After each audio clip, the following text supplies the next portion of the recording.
সালটা 1989। সকাল সকাল রশিদ ঘটকের আগমনে হেমলতা ভীষণ বিরক্ত হন। তিনি বারবার পই পই করে বলেছেন, পদ্মর বিয়ে আমি এখনই দিব না, পদ্মকে আমি অনেক পড়াবো। তারপরও রশিদ উদ্দিন সপ্তাহে সপ্তাহে এক এক পাত্রের খোঁজ নিয়ে আসে। মেয়ের বয়স আর কতই বা হলো, মাত্র 16। শামসুল আলমের মেয়ের বিয়ে হয়েছে 24 বছরে, পদ্মর বিয়েও তখনই হবে। পদ্মর বিয়ে হবে পদ্মর পছন্দ মতো। হেমলতা রশিদ উদ্দিনকে দেখেও না দেখার ভান ধরলেন। রশিদ একদলা থুতু ফেললেন উঠোনে। তারপর হেমলতার উদ্দেশ্যে বললেন, বুঝছো পদ্মর মা, এইবার যে পাত্র আনছি একবারে খাঁটি হীরা। তারপর হেমলতা বিরক্ত ভরা কণ্ঠে জবাব দিলেন, আমি আমার মেয়ের জন্য এখনই পাত্র চাইনি। তবুও বারবার কেন আসেন আপনি? যুবতী মাইয়া ঘরে রাখুন বালা না। তারপর হেমলতা বললেন, মেয়েটা তো আমার, আমাকেই বুঝতে দেন না। হেমলতার কণ্ঠে বিরক্তি ঝরে পড়ছে। রশিদ অনেক চেষ্টা করেও সুবিধা করতে পারলেন না। ব্যর্থ থমথমে মুখ নিয়ে সড়কে পা রাখেন। প্রতিদিনই কোনো না কোনো পাত্র এসে হাতে টাকা গুজে দিয়ে বলবে, মোর্শেদের বড় ছেড়িডারে চাই। রশিদ নিজে নিজে বিড়বিড় করে আওড়ান, গ্যারামে কি আর কোনো সেরি নাই? এই একটা সেরিরেই কেন সবার চোখে পড়তে হইব? চাইলেই কি সব পাম যায়? পূর্ণা স্কুলের জামা পরে পদ্মজাকে ডাকলো, আপা, এই আপা, স্কুলে যাবি না? আপারে। পদ্মজা পিট পিট করে চোখ খুলে কোনো মতে বলল, না। পরপরই চোখ বুজে ঘুমে তলিয়ে গেল। পূর্ণা নিরাশ হয়ে মায়ের রুমে আসে। আম্মা, আপার কি হইছে, স্কুলে যাইব না? হেমলতা বিছানা ঝাড়া রেখে পূর্ণার দিকে কড়া চোখে তাকান। রাগী স্বরে বলেন, যাইব কি, যাবে বলবি। পূর্ণা মাথা নত করে ফেলল। হেমলতার করা আদেশ, মেয়েদের পড়াশোনা করাচ্ছি, অশুদ্ধ ভাষায় কথা বলার জন্য নয়, শুদ্ধ ভাষায় কথা বলতে হবে। পূর্ণা মাথা নত করে দেখে হেমলতা তৃপ্তি পান। তার মেয়েগুলো মন্যতা চিনে খুবই অনুগত। তিনি বিছানা ঝাড়তে ঝাড়তে বলেন, পদ্মের শরীর ভালো না, সারা রাত পেটে ব্যথায় কাঁদছে, থাকুক, ঘুমাক। পূর্ণার কিশোরী মন বুঝে যায় পদ্মজা কিসের ব্যথায় কেঁদেছিল। সে রাতে নানাবাড়ি ছিল বলে জানতো না, ভোরেই চলে এসেছে। নানাবাড়ি হেঁটে যেতে 5 মিনিট লাগে। পূর্ণাকে চুপচাপ দাঁড়িয়ে থাকতে দেখে হেমলতা বলেন, তুই যা, মাথা নিচু করে যাবি, মাথা নিচু করে আসবি। আচ্ছা আম্মা। পূর্ণা রুমে এসে আয়নার সামনে দাঁড়ালো, নিজেকে খুঁটিয়ে খুঁটিয়ে দেখলো। এরপর গত মাসে মেলা থেকে আনা লাল লিপস্টিক গাঢ় করে ঠোঁটে মাখে। 14 বছরের পূর্ণা ইদানিং খুব সাজতে ইচ্ছে করে। হেমলতা সেজেগুজে স্কুলে যাওয়া পছন্দ করেন না বলে পূর্ণা আগে থেকে লিপস্টিক মাখেনি। টিনের দেয়ালে কাঠের ঘড়ির কাঁটায় 10টা বাজলো মাত্র, এখনো পদ্মজা উঠল না। হেমলতা মেয়েদের রুমে ঢুকেন। পদ্মজা 2 হাত ভাঁজ করে ঘুমাচ্ছে। জানালার পর্দা ভেদ করে আসা আলতো পেলব রৌদ্রের স্পর্শে পদ্মজার মিশ্রণ, পাতলা ঠোঁট, ফর্সা ত্বক চিকচিক করছে। হেমলতা বিসমিল্লা বলে 3 বার ফু দেন মেয়ের শরীরে। গুরুজনরা বলেন, মায়ের নজর লাগে বেশি, নজর কাটাতে বিসমিল্লা বলে ফু দিতে হয়। হেমলতার মায়া লাগছে পদ্মজার ঘুম ভাঙাতে, তবুও আদুরে গলায় ডাকলেন, পদ্ম, এই পদ্ম।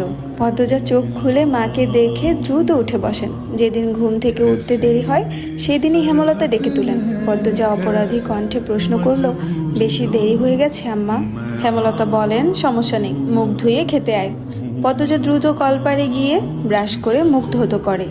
হেমলতা শিক্ষকের মেয়ে, তাই তার মধ্যে নিয়ম নীতির প্রভাব বেশি। মেয়েদের শক্তপোক্ত নিয়মে রেখে বড় করেছেন।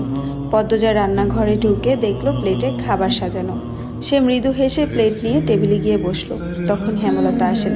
পদ্ম দ্রুত ওড়না দিয়ে মাথা ঢাকে। হেমলতার দেওয়া আরেকটা নিয়ম, খাওয়ার সময় মাথা ঢেকে খেতে হবে। পদ্মজা নিশ্চুপ থেকে শান্ত ভঙ্গিতে খেতে লাগলো। হেমলতা মেয়েকে সহজ কণ্ঠে বললেন, তাড়াহুড়ো করছিস কেন? মুখ ধুতে গিয়ে চুল ভিজিয়ে এসেছিস, খেয়ে রোদে বসে চুলটা শুকিয়ে নিবি। আচ্ছা আম্মা। আম্মা, পূর্ণা প্রেমা আসে নাই? পূর্ণা আসছে, স্কুলে গেছে। প্রেমা দুপুরে আসবে। আম্মা, আব্বা কবে আসবেন? পদ্মজার প্রশ্নে হেমলতা দাঁড়িয়ে পড়লেন। শুকনো গলায় জবাব দেন, জানি না, খাওয়ার সময় কথা বলতে নেই। হেমলতা চলে যেতেই পদ্মজার চোখ থেকে টুপ করে 1 ফোঁটা জল পড়ে পাতে। পদ্মজা দ্রুত হাতের উল্টো পাশ দিয়ে চোখের জল মুছে। পদ্মজার জীবনে জন্মদাতা আছে ঠিকই, কিন্তু জন্মদাতার আদর নেই। সে জানে তার দোষটা কি, কেন নিজের বাবা বাকি বোনদের আদর করলেও তাকে আদর করেন না, কথা অবধিও বলেন না। 2 বার মাকে জিজ্ঞাসা করেছেন সে, আমি কি তোমাদের সত্যিকারের মেয়ে আম্মা? সন্তান হয় না বলে কি দত্তক কিনেছিলে? আব্বা কেন আমাকে এত অবহেলা করেন? ও আম্মা, বলো না। হেমলতা তখন নিশ্চুপ থাকেন। অনেকক্ষণ পর বলেন, তুই আমার গর্ভের সন্তান আর তোর বাবারই মেয়ে। এখন যা, পড়তে বস, অনেক পড়তে হবে তোর, ব্যাস এইটুকুই। এর বেশি কিছু বলেন না হেমলতা। পদ্মজার কেন জানি মনে হয় একদিন হেমলতা নিজ থেকে খুব গোপন কোনো কথা বলবেন, তবে সেটা যেন সহ করার মতো হয়। এই দোয়াই সারাক্ষণ করে সে। এত কি ভাবছিস, তাড়াতাড়ি খেয়ে ওঠ। হেমলতার কথায় পদ্মজার ভাবনার সুতো ছিঁড়ল। দ্রুত খেয়ে ওঠে। আজ আমের আচার বানানোর কথা ছিল। সন্ধ্যা কাটতেই বিদ্যুৎ চলে গেল। কয়েক মাস হলো গ্রামে বিদ্যুৎ এসেছে। 8 গ্রাম মিলিয়ে অলন্দপুর। তাদের গ্রামের নাম আটপাড়া। প্রতিদিন নিয়ম করে সন্ধ্যা রাত থাকে 3 ঘন্টা গ্রাম অন্ধকারে তলিয়ে। আর সারাদিন তো বিদ্যুতের নামগন্ধও থাকে না। বিদ্যুৎ দিয়ে লাভটা কি হলো? পদ্মজা, পূর্ণা, প্রেমা 3 বোন একসাথে পড়তে বসেছিল। বাড়ি অন্ধকার হতেই 9 বছরের প্রেমা খামচে ধরে পদ্মজার ওড়না। পদ্মজা মৃদু স্বরে ডাকলো, আম্মা আম্মা, আয় টর্চ নিয়ে আয় যা। হেমলতা আহ্বানে পদ্মজা উঠে দাঁড়ালো। প্রেমা অন্ধকারে খুব ভয় পায়। পদ্মজার ওড়না ছেড়ে পূর্ণার হাত চেপে ধরে। টর্চ নিয়ে রুমে ঢোকার মুহূর্তেই পদ্মজা গেট খোলার আওয়াজ পেল। উকি দিয়ে হানিফকে দেখে সে দ্রুত রুমে ঢুকে পড়ল। হানিফ পদ্মজার সৎ মামা। বুবু, বাড়ি অন্ধকার কেন? বাত্তি টাত্তি জ্বালাও। হানিফের কণ্ঠ। হানিফ, আসছিস? হেমলতার রুম থেকে বেরিয়ে পড়লেন, হাতে হারিকেন। হানিফ সবকটি দাঁত বের করে হাসলো, বলল, হ আমি। আয় ভেতরে আয়। হানিফ বারান্দা পেরিয়ে বড় ঘরে ঢুকে বলল, তোমার সেরিগুলান কইতে? আছে, রুমেই পড়ছে। এই আন্ধারেও পড়ে? হেমলতা কিছু বললেন না। হানিফ এই বাড়িতে আসলে কেন জানি খুব অস্বস্তি হয়, অকারণেই। ওদের খাওয়ার সময় হয়েছে, তুইও খেয়ে নে। এইখানে খামু না, তোমরা সরাইখানাত যাইতে হইব। কথাটায় রসিকতা ছিল। গ্রামে থেকেও হেমলতা খাওয়ার জন্য আলাদা রুম নির্বাচন করেছেন। সেটা হানিফের কাছে রসিকতাই বটে। হেমলতা প্রশ্নের জবাবে সোজাসাপটা না দিয়ে বললেন, খেতে চাইলে খেতে আয়। পদ্মজা কিছুতেই খেতে আসলো না। কেমন জড়সড় হয়ে আছে। মনে হচ্ছে হানিফকে ভয় পাচ্ছে বা অবহেলা করছে। হানিফ 6 বছর সৌদিতে ছিল। 3 মাস হলো দেশে ফিরেছে। 3 মাসে যতবার হানিফ এই বাড়িতে পা রেখেছে ততবারই পদ্মজা অজুহাত দেখিয়ে দূরে দূরে থেকেছে। হেমলতার বিচক্ষণ মস্তিষ্ক মুহূর্তে ভেবে নিল অনেক কিছু, তাই জোর করলেন না। আজই এই লুকোচুরির ফয়সালা হবে। হানিফ পদ্মজাকে দেখার জন্য অনেক ছলছাতুরি করলো, কিছুতেই সুযোগ পেল না। বিদ্যুৎ আসার ঘন্টা খানেক পর হানিফ চলে যায়। পূর্ণা, প্রেমা রুমে ঢুকতেই পদ্মজা ঝাঁপিয়ে পড়ে। রুদ্ধ শ্বাস কণ্ঠে বলল, কতবার না করেছি লোকটার পাশে বেশিক্ষণ না থাকতে? তোরা কেন শুনিস না আমার কথা? পূর্ণা ও প্রেমা বিস্ময়ে হতবিহ্বল হলো। পদ্মজা কখনো তাদের এমন নিষেধ দেননি, তাহলে এখন কেন এমন বলছে?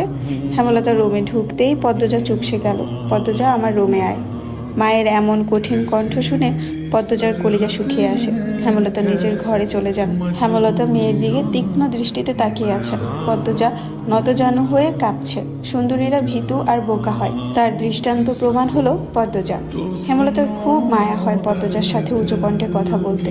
পদ্মজা রূপসী বলেই হয়তো। গোপনে আবেগ লুকিয়ে তিনি বজ্র কণ্ঠে প্রশ্ন করলেন, কি লুকাচ্ছিস? হানিফের সামনে কেন যেতে চাস না? সে কি করেছে? পদ্মজা ফোপাতে থাকে। হেমলতা সেকেন্ড কয়েক সময় নিয়ে নিজেকে সামলান। কণ্ঠ নরম করে বলেন, হানিফ ধরিবাজ লোক, সৎ ভাই বলে বলছি না। আমি জানি তার ব্যাপারে যে কোনো কথা আমার বিশ্বাস হবে। তুই বল, কি লুকাচ্ছিস? মায়ের আদরে কণ্ঠে পদ্মজা আচমকা বাঁধ ভাঙা নদীর মতো হুহু করে কেঁদে উঠল। হ্যালো, আসসালামু আলাইকুম এভরিওয়ান, আমি জান্নাত রহমান। আপনারা আমার কণ্ঠে শুনছেন আমি পদ্মজা গল্পের প্রথম পর্ব। এই গল্পের লেখিকা হচ্ছে ইলমা বেহরোজ আপু। ওনার গল্প বরাবরই খুব সুন্দর হয়, যে কারণে হচ্ছে আমার অনেক রিকোয়েস্টের কারণে এই গল্পটা আপনাদের সামনে নিয়ে আসা। আমি পদ্মজা গল্পটা যদি আপনাদের পছন্দের হয়ে থাকে আর আমার কণ্ঠে শুনতে যদি ভালো লাগে, অবশ্যই শেয়ার করে পাশে থাকবেন এবং কমেন্ট করে জানাবেন গল্পটা আপনাদের কাছে কেমন লেগেছে।